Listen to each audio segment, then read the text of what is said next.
Welcome to our channel. ఈరోజు మనం ఐవీఎఫ్కి సంబంధించి కొన్ని సీక్రెట్స్ అయితే తెలుసుకోబోతున్నాం. ఈరోజు ఆర్ట్ ఫెర్టిలిటీ సెంటర్లో డాక్టర్ పద్మ గారితో ఉన్నాము. అండ్ ఐవీఎఫ్కి సంబంధించి ఎలాంటి జాగ్రత్తలు తీసుకోవాలి, అసలు ప్రొసీజర్ ఏ విధంగా ఉంటుంది, అలాగే ఎంత కాస్ట్ ఉంటుంది, ఇవన్నీ కూడా ఆవిడ మాటల్లోనే విందాం. నమస్తే అండి. Hi Lavanya. How are you? I'm good. How are you? I'm good, thank you. Present ఉన్న జనరేషన్లో చాలామందికి పిల్లలు లేకపోవడం అనేది చాలా ఇబ్బందికరమైన విషయం అండ్ చాలామంది ఫేస్ చేస్తున్న ప్రాబ్లం కూడా. ఎందుకని ఇప్పుడున్న జనరేషన్లో చాలా ఎక్కువైపోయింది ఈ problem? Everybody is career oriented. So వాళ్ళందరూ కెరియర్లో సెటిల్ అయినాక కొంచెం లేట్గా పెళ్లి చేసుకొని లేట్గా పిల్లలు ప్లాన్ చేసుకుందాము అనుకుంటారు ఒకటి. అండ్ సెకండ్ థింగ్, ఇప్పుడున్న life style. See, we don't exercise regularly. Most of the time, most of us are doing desktop jobs. And then we eat a lot of processed food, processed packed food avanni. Okay, so this is one thing. And the third one is habits.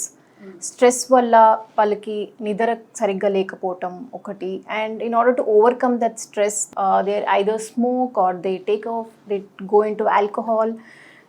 ఇప్పుడు ఉన్న generation అయితే we also hear that they also take a lot of drugs. అవును. ఈ అన్నిటి వల్ల it has a direct effect on the egg as well as the sperm. Okay.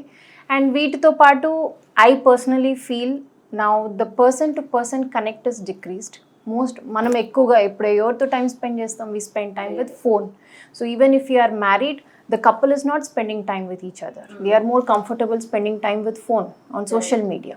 So I think that this is also adding to that. అసలు ఈ problem అనేది మగవాళ్ళలో ఎక్కువ ఉంటుందా, లేకపోతే ఆడవారిలోనే లోపం ఉంటుందా? ఎప్పుడూ ఆడవారినే పాయింట్ అవుట్ చేసి చూపిస్తూ ఉంటారు. సో ఎవరిలో ప్రాబ్లం ఉంటుంది? Problem percentage wise it's more or less same, మేల్లో కానీ ఫీమేల్లో కానీ. మనం పర్సంటేజ్ కరెక్ట్గా మాట్లాడుకుంటే in terms of figures, if you talk 30% of the times exclusive female problem ఉంటుంది, 30% of the time exclusive male problem ఉంటుంది. రిమైనింగ్ 30 to 40% కంబైన్ ఫ్యాక్టర్స్, అంటే అమ్మాయిలో కొద్దిగా ప్రాబ్లం ఉండటం, అబ్బాయిలో కొద్దిగా ప్రాబ్లం ఉండటం వల్ల వాళ్ళకి ప్రెగ్నెన్సీస్ అవ్వవు. నార్మల్గా ఆడవాళ్ళు చాలా పేషెన్సీ కలవాళ్ళు అండ్ చాలా ఓపిక ఉంటుంది వాళ్ళలో. అండ్ అలాగే ప్రాబ్లమ్స్ కూడా ఎక్కువ వస్తుంటాయి, హెల్త్ ఇష్యూస్ కూడా ఎక్కువ వస్తుంటాయి.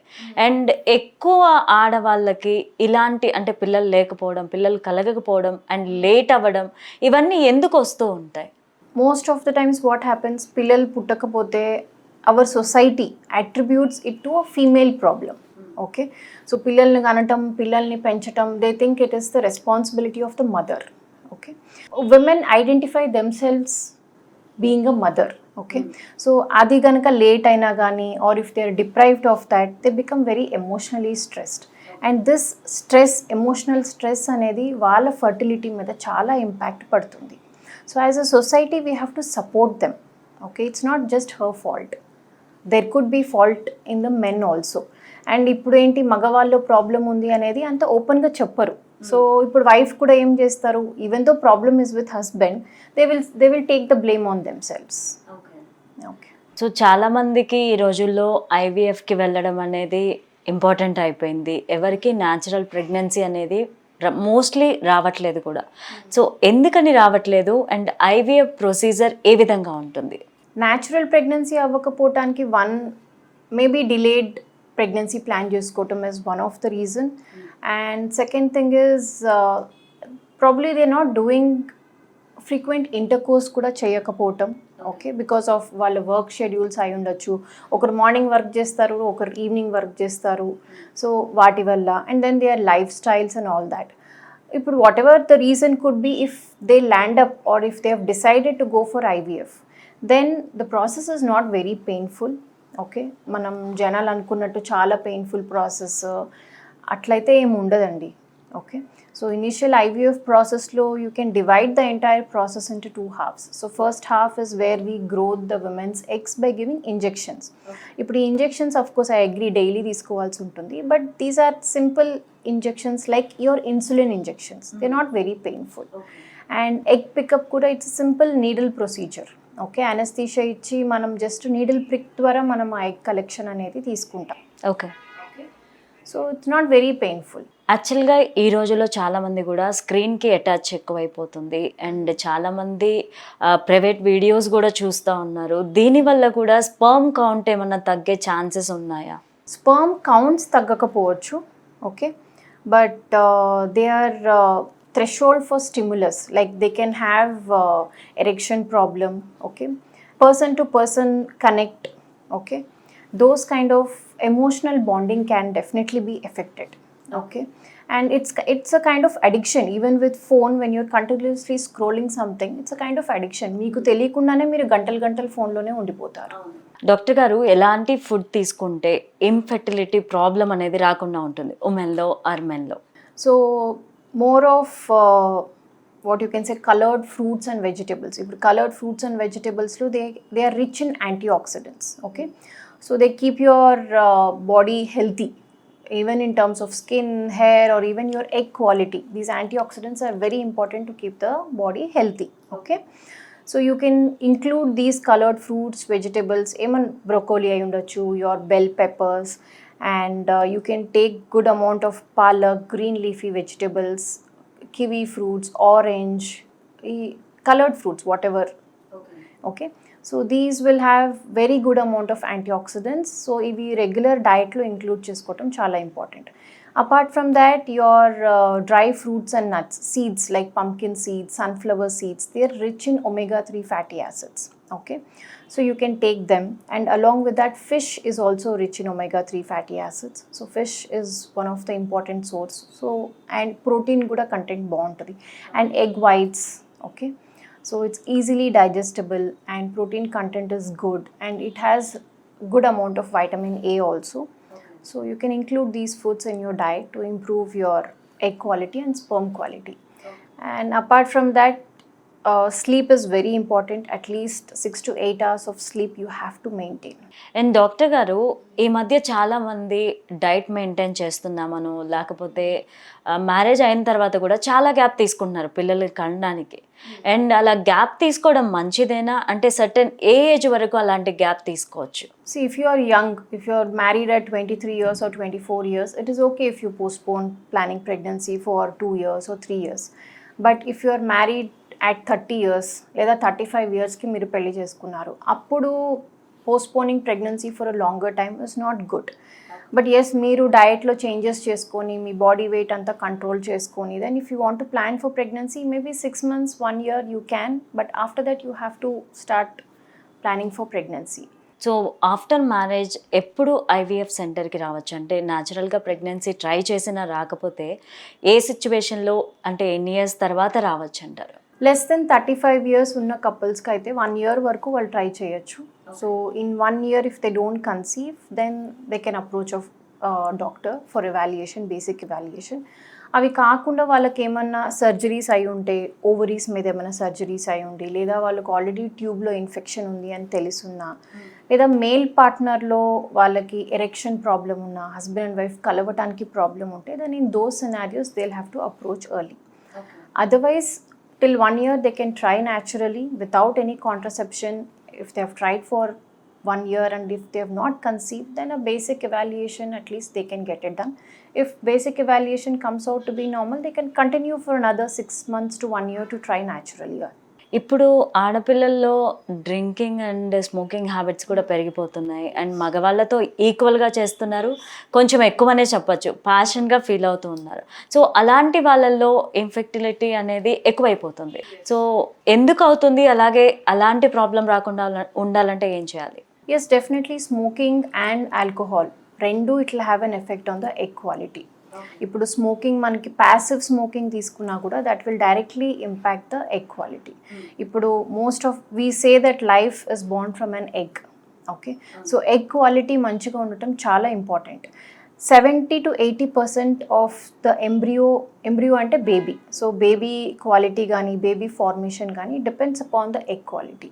If we follow this unhealthy lifestyles, our pregnancy chances will decrease. దాంతోపాటు హార్మోనల్ ఇంబ్యాలెన్సెస్ కూడా ఉంటాయి, ఓకే. వీటి వల్ల వాళ్ళకి ప్రెగ్నెన్సీస్ డిలే అవుతూ ఉంటాయి. So it is very important that they stop all that as soon as possible. So ఐవీఎఫ్కి సంబంధించి చాలా ఇష్యూస్ జరుగుతూ ఉన్నాయి. ప్రజల్లో అవేర్నెస్ రావాలంటే ఆర్ట్ ఫెర్టిలిటీ సెంటర్లో మీరు ఎలాంటి అవేర్నెస్ ప్రోగ్రామ్స్ చేస్తూ ఉంటారు? We follow strict guidelines as per the ART law, okay? And even there is lot of talk now in the social media about gamete mixing and all that. So here what we follow, there's a standard protocol that we follow. There is definitely double witnessing. Double witnessing ante okaru chestunte inkokaru daniki witness ga sign petali, okay? So in the lab there are always two people witnessing every procedure. And apart from that, we also have additional technology called RI witness system, okay? So ee RI witness system lo each patient will have a specific barcode, so their egg gani sperm gani wherever it moves in the lab, okay, that matching happens as per that barcode system, okay? So there is no question of mixing up of the gametes here. So RI witness is an additional measure, safety measure that we have taken, that there is no question which arises with respect to this gamete mixing. జనరల్గా సరోగసీకి వెళ్ళాలంటే process ఏ విధంగా ఉంటుంది? So first thing is వాళ్ళకి medical fitness ఉండాలి, that this couple really requires, or it is an indicated couple for surrogacy అనేది. Okay. So ఆ indications ఏంటి? Now suppose if కొన్ని విమెన్కి యూట్రస్ అనేది చాలా చిన్నగా ఉంటుంది, లేదా వాళ్ళకి యూట్రస్సే ఉండదు, ఓకే, లేదా కొన్ని ప్రొసీజర్స్ వల్ల ఆ యూట్రస్ తీసేయాల్సి వస్తుంది, క్యాన్సర్స్ వల్ల అయి ఉండొచ్చు, లేదా పెద్ద పెద్ద గడ్డలు వచ్చి ఆ యూట్రస్ తీసేయాల్సిన పరిస్థితి వచ్చి ఉండొచ్చు.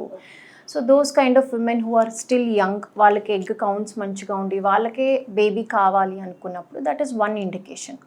అవి కాకుండా మెడికల్ పరంగా ఇప్పుడు వాళ్ళకి కొన్ని ఏమైనా హార్ట్ కండిషన్స్ ఉన్నా, ఎనీ అదర్ రీనల్ కండిషన్స్ ఉన్నా, సో ఇప్పుడు ఆ కండిషన్స్ వల్ల ప్రెగ్నెన్సీ ప్లాన్ చేసుకుంటే వాళ్ళకి లైఫ్ థ్రెటనింగ్ అయ్యే పరిస్థితి రావచ్చు. So in that case they cannot become pregnant, but that women wishes to have their own child, okay?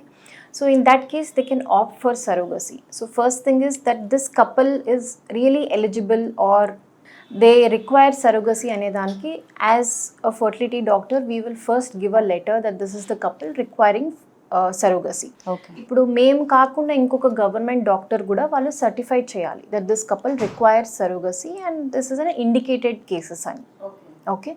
ఇప్పుడు ఆ 2 లెటర్స్ తోటి వాళ్ళు డిఎంహెచ్ఓ డిస్ట్రిక్ట్ హెల్త్ ఆఫీసర్ దగ్గరికి వెళ్ళి వాళ్ళు అక్కడ అప్లికేషన్ పెట్టుకొని, so they have to apply that they would want to go for surrogacy అనేది, okay? And then next comes selecting of the surrogate. ఇప్పుడు సరోగేట్ని వాళ్ళే తెచ్చుకోవాల్సి ఉంటుంది, వాళ్ళ బంధువుల్లో కానీ లేదా ఫ్రెండ్స్ అండ్ ఫ్యామిలీలో కానీ ఎవరన్నా వీళ్ళకి సరోగేట్ అవుతాను అని ఒప్పుకొని వస్తే, so those women will also be evaluated. So కపుల్ది కూడా ఎవాల్యుయేషన్, మెడికల్ ఇండికేషన్ ప్లస్ వాళ్ళ మెంటల్ స్టేటస్ అంతా ఎవాల్యుయేషన్ చేయటం జరుగుతుంది. Even the surrogate has to undergo both physical and mental evaluation. Okay. ఇవన్నీ అయినాకే DMHO will give us an approval that this couple can go for surrogacy అనేది. Okay. And then after that వాళ్ళు parental order కూడా ఇస్తారు, అంటే ఈ సరోగేట్కి పుట్టిన బేబీకి బయోలాజికల్ పేరెంట్స్ వీళ్ళు అనేది పేరెంటల్ ఆర్డర్ కూడా ఇనీషియల్గానే ఇష్యూ చేసుకోవాల్సి ఉంటుంది, okay. Okay? And then we start the IVF process, then we make the embryo, and then ఆ బేబీని సరోగేట్లో పెట్టి ఆ సరోగేట్ని మనం డెలివరీ చేసుకున్నాక then that baby will be handed over to the couple. ఇప్పుడు ఈ ఎంటైర్ ప్రాసెస్లో సరోగేట్కి ఇన్సూరెన్స్ కానీ వాళ్ళకి కావాల్సిన హెల్త్ చెకప్స్ కానీ అన్నీ ఆ కపులే చేసుకోవాల్సి ఉంటుంది, okay? So we cannot just leave the surrogate like that. వాళ్ళు సరోగసీకి ఒప్పుకొని వచ్చినాక కూడా వాళ్ళకి కావాల్సిన health support and then after delivery also we have to provide insurance support to the surrogate. So that ఇప్పుడు సరోగేట్ని చూడకుండా ఎవరో సరోగేట్ అయిపోయి జస్ట్ పలానా రోజు వెళ్ళి బేబీని తెచ్చుకోండి అనేది అట్లా ఉండదు. The legal process is not like that. So art fertility సెంటర్లో మీరు ఎలాంటి అడ్వాన్స్డ్ ట్రీట్మెంట్ అందిస్తున్నారు వచ్చిన వారికి? So here we have all the procedures. We have IVF, we have ICSI. Then in indicated cases, like I said, if surrogacy is definitely required, we will definitely help them. Okay. Then apart from that, genetic test on the babies. Ippudu advanced maternal age. And if a woman is planning pregnancy after 35 years, వాళ్ళకి కొన్ని genetic issues ఉంటాయి because of advanced age.